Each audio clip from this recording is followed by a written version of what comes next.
So, nandito na tayo sa mismong SSS website. Kailangan nyo lang mag-login sa inyong SSS account. Lagay nyo lang yung user ID and password ninyo. Then, click sign in. Dito, nasa home na tayo. Click lang natin tong inquiry. Pagka-click nyo ng inquiry, ito yung lalabas. So, i-click nyo lang ulit yung inquiry.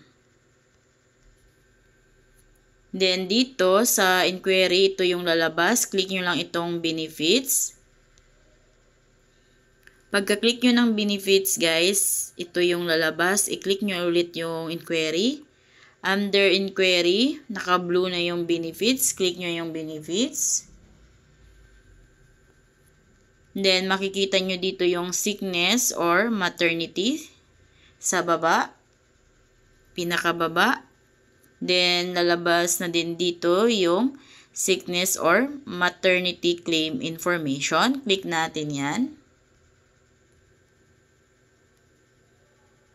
Ayan. Dito, guys, makikita nyo din dito yung maternity benefit ninyo. So, sa mga nakapag-settled na or nag-apply ng maternity benefit, so dito nyo din ma-check yung MAT2 ninyo. Dito naman tayo sa MAT1, maternity notification. Click natin yan. Ayan. So, pag once na may record kayo dito, nung pag-submit ninyo, so ibig sabihin, yun ay successful na nakapag-submit kayo ng MAT1 or maternity notification.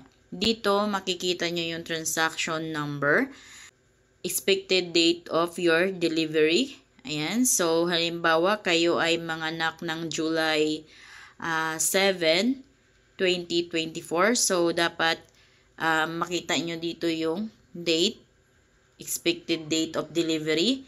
Dito naman sa filing date, halimbawa, kayo ay nag-submit or nag-file ng maternity notification noong January 7, 2024. So, dapat yung filing date is yun yung naandito.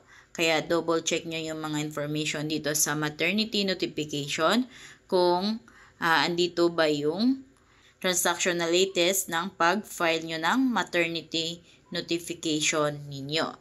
So, pag nandito yung records na pag-file ninyo, so automatic yan is accepted, automatic yan is successful.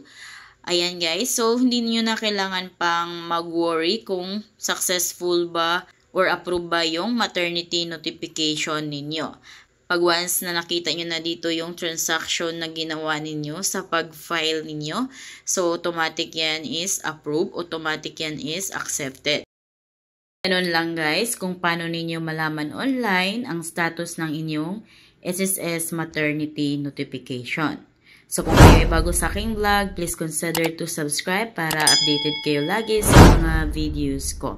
Thank you for watching!